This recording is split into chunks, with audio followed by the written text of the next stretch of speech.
हार और बेलपत्र एक चढ़ाकर आप बाबा को अपना बना सकते हो, शिव को अपना कर सकते हो। अब उसमें कोई आपका शुल्क नहीं लगा। एक लोटा पानी में आपका कोई शुल्क लगा है क्या? अपने घर का लोटा, अपने घर का पानी। यहां तक शिव महापुराण ने कहा कि मंदिर का पानी भी नहीं उठाना, मंदिर का लोटा भी नहीं उठाना। अपने घर से लेकर जाओ, अपना दर्द सुनाने के लिए, अपने मन की बात भगवान को कहने के लिए अपने साथ अपना जल लेकर जाए।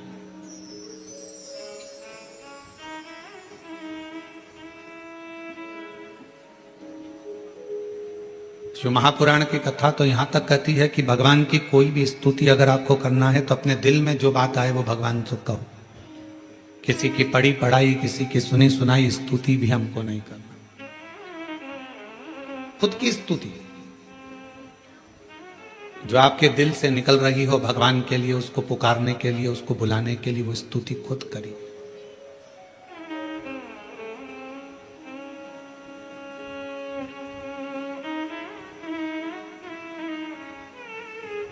हम ये भी नहीं कहेंगे कि आप हम जैसा विधान बताएं वैसा करो, या हम जैसा आपका दिल करे आप वैसा करिए। शिव को रिझाने के लिए कड़प एक ऐसा भील वन में रहने वाला, उसके पास में कुछ भी नहीं था, केवल उसने गांव के किसी व्यक्ति को पूजन करते देख लिया था और वो भी पूजन करना प्रारंभ कर दिया।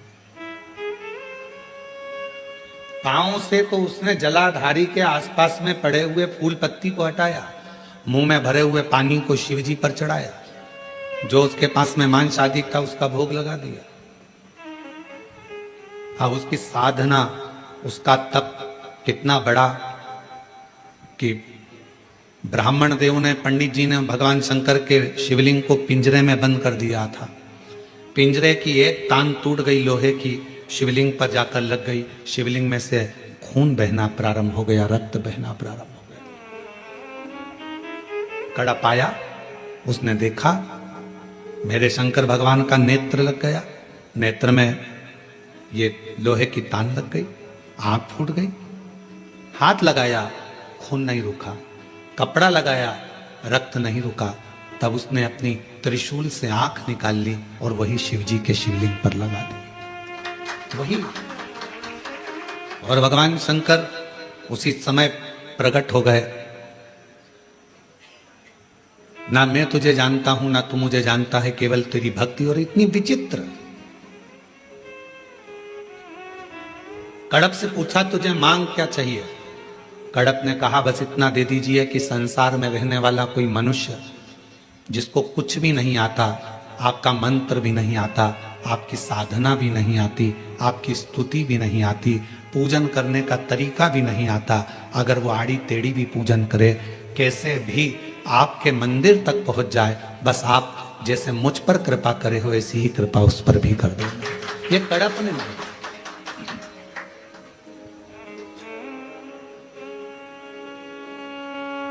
मेरे शंकर भगवान तुम्हारी स्तुतियों से, मेरे शंकर भगवान तुम्हारे बहुत सारा की 100 लोटे जल चढ़ाओगे तो शंकर जी प्रसन्न होंगे, 1.25 लाख बेलपत्र चढ़ाओगे तो शिव जी प्रसन्न होंगे। भगवान शंकर के लिए कड़क व्रत करोगे, कुछ भी खाओगे पियोगे नहीं तो शंकर भगवान प्रसन्न होंगे, या अपना घर छोड़ दोगे तो शंकर भगवान प्रसन्न होंगे, या भगवान शंकर को शहद चढ़ाओगे या शंकर भगवान को रस चढ़ाओगे, ये चढ़ाओगे तो शंकर भगवान प्रसन्न होंगे। नहीं रे भाई, शंकर जी को प्रसन्न करने के लिए एक तो दिखावा मत करना, आडंबर मत करना। भगवान शंकर को प्रसन्न करने के लिए कहीं से कर्जा मत करना। भगवान शंकर को प्रसन्न करने के लिए केवल तेरा दिल, तेरा मन, हृदय से बैठ जाना और मुख से ओम नमः शिवाय, ओम नमः शिवाय, श्री शिवाय नमस्तुभ्यम का उच्चारण करना। जो तेरे पास में है वो शिव को समर्पित करना, जो तुझे बोलना आता है। जो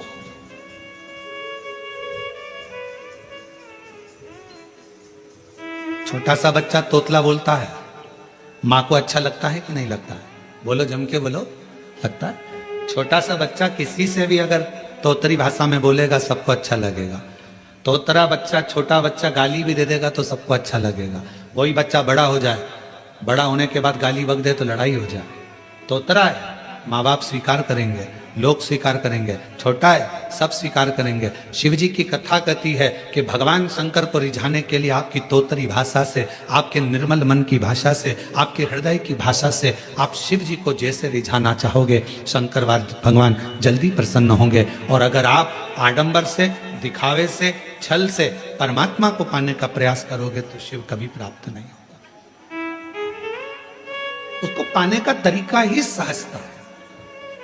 निर्मल मन सो मोहि पावा, मोहि छल छिद्र कपट ना बाबा। भगवान को पाने का सबसे सुंदर तरीका है कि बस हृदय से उसको पुकार।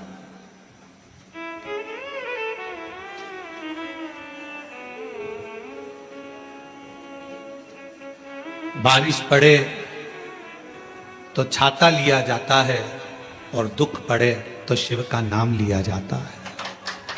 केवल जब दुख आए, तकलीफ आए, कष्ट आए, परेशानी आए, थोड़ा सा भी जीवन में अगर लग रहा है कि हमारी कष्ट की जिंदगी चल रही है, हमारे परेशानी का जीवन चल रहा है, उस समय पर शिव नाम लेना प्रारंभ कर दो। श्री शिवाय नमस्तुभ्यम कहना प्रारंभ कर दो। धीरे धीरे उसका नाम उच्चारण करना प्रारंभ कर दो। घर के दरवाजे पर श्री शिवाय नमस्तुभ्यम लिख दो। गाड़ी पर, बंगले पर, दुकान पर, जायदाद पर उसका नाम लिख दो कि अब हमारे बस का नहीं है, लोग हमको तकलीफ दे रहे हैं, कष्ट दे रहे हैं, अब दुनिया हमारे से नफरत कर रही है, पर मेरे बाबा तू मुझे निभा लेना। पूरी जमीन, जायदाद, मकान, गाड़ी, खुद सब कर श्री शिवाय नमस्तुभ्यम लिख दो, उसके सुप्रत कर दो।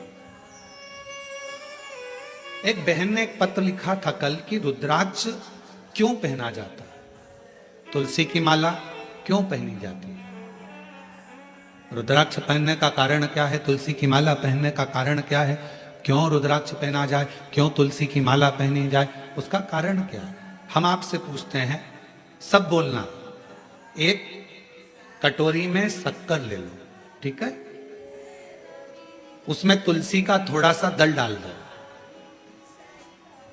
क्या बन गया, जम के बोलो, प्रसाद।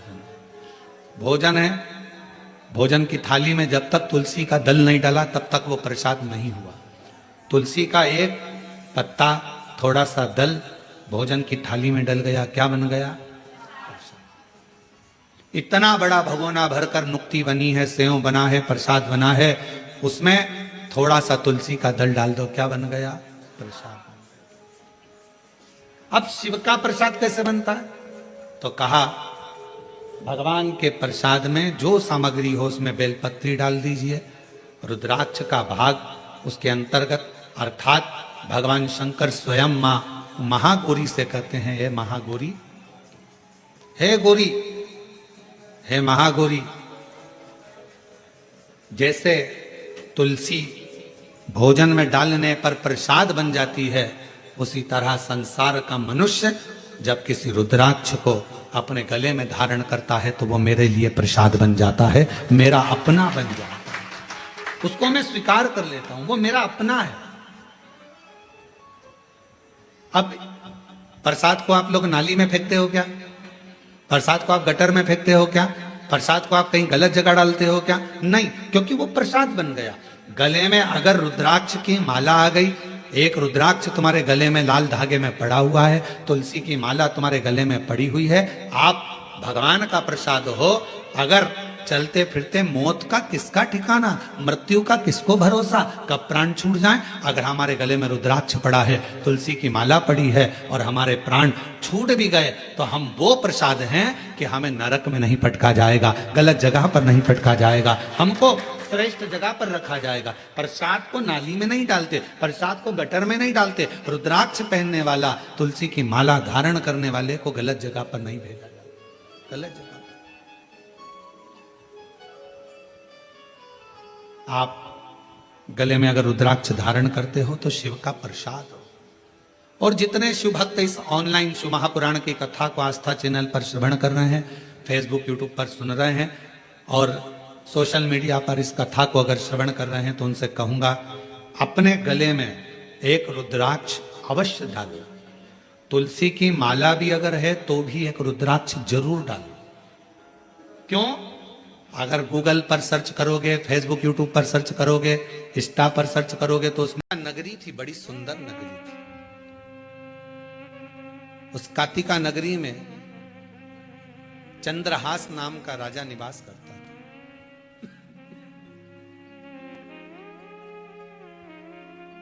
मां, चंद्रहास राजा बड़ा धर्मात्मा, पुण्यात्मा, सत्कर्मी था, भगवान की भक्ति में डूबने वाला था। यहां पर एक ब्राह्मण और एक ब्राह्मणी भी रहते थे। ब्राह्मण का नाम धनेश्वर था।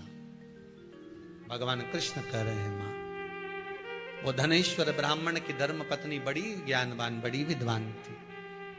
इनके यहां कोई कमी नहीं थी, कोई कमी नहीं।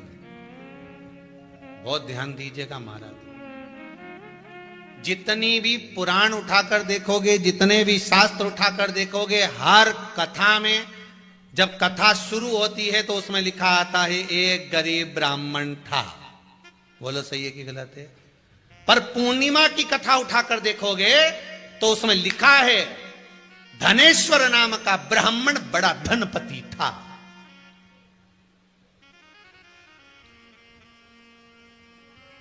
का नगरी थी, बड़ी सुंदर नगरी थी। उस कातिका नगरी में चंद्रहास नाम का राजा निवास करता था। परेशानी है, कलिकाल का समय है, कलयुग का समय है। शास्त्र कहता है कि इस कलिकाल में धर्म पत्नी को पति के कदम से कदम मिलाकर साथ देना चाहिए, मेहनत में, परिश्रम में आगे रहना चाहिए।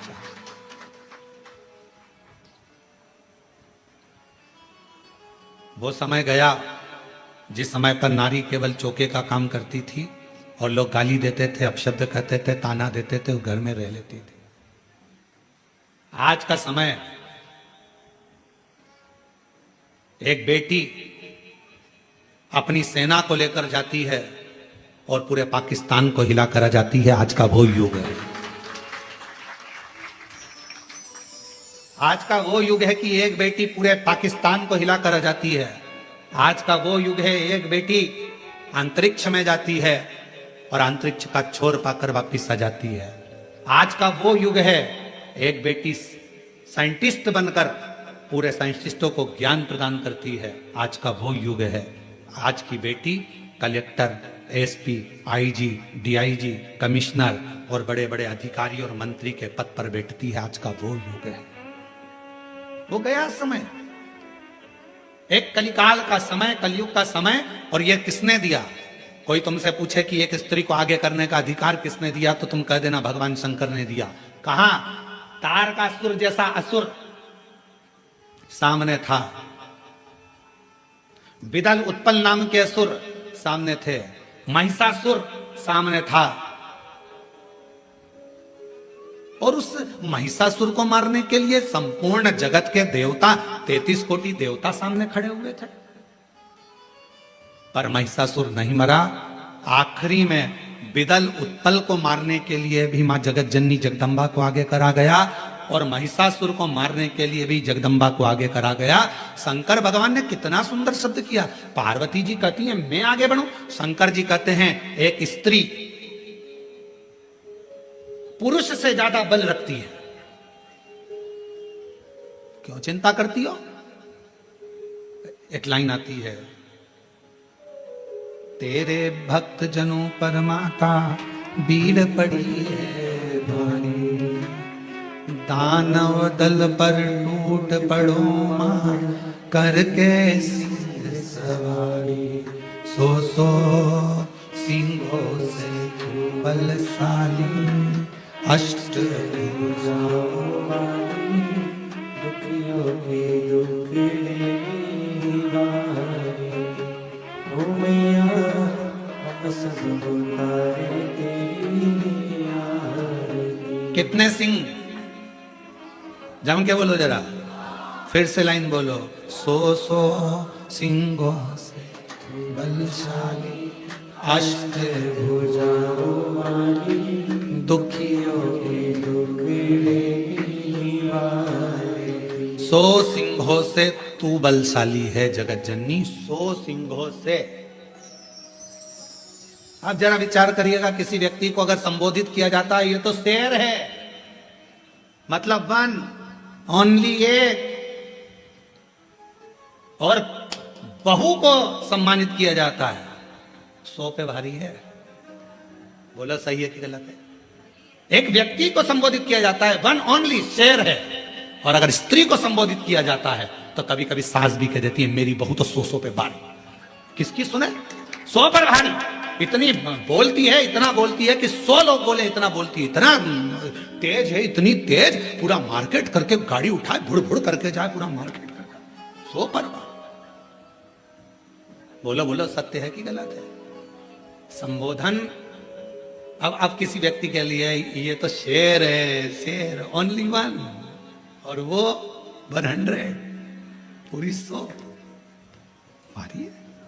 100 सिंहों से बलशाली अष्टभुजाओं वाली, दुखियों के दुखड़े ओ मैया हम सब उतारे तेरी आरती।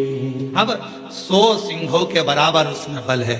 शंकर भगवान आज के युग में, कलयुग में अगर स्त्रियां नारियां आगे आकर कार्य कर रही हैं, स्त्रियां आगे बढ़ी हैं, तो इसमें सबसे बड़ा योगदान, सबसे बड़ी कृपा मेरे देवादिदेव महादेव की है, जिन्होंने पार्वती जी को आगे करा, मां जगदम्बा को आगे करा। तू असुरों को मार सकती है, तू भद्रकाली बन सकती है, तो कुष्मांडा बन सकती है, तो स्कंदा बन सकती है, और एक समय ऐसा आए तो तू अन्नपूर्णा भी बन सकती है। याद करिए जब पूरा विश्व भूख से बिलख रहा था, पूरा विश्व, अकाल पड़ गया पूरी सृष्टि में, तड़पने लगे लोग, पक्षी मरने लगे, पशु मरने लगे, मानव मरने लगे, कुछ नहीं बचा। शिव अखंड समाधि में डूबे हुए थे, और शंकर भगवान अखंड समाधि में थे। देवता आए शिव जी से प्रार्थना करने के लिए, शिव जी उठते नहीं। ब्रह्मा जी आए, शिव जी उठते नहीं। इंद्र आए, शिव जी उठते नहीं।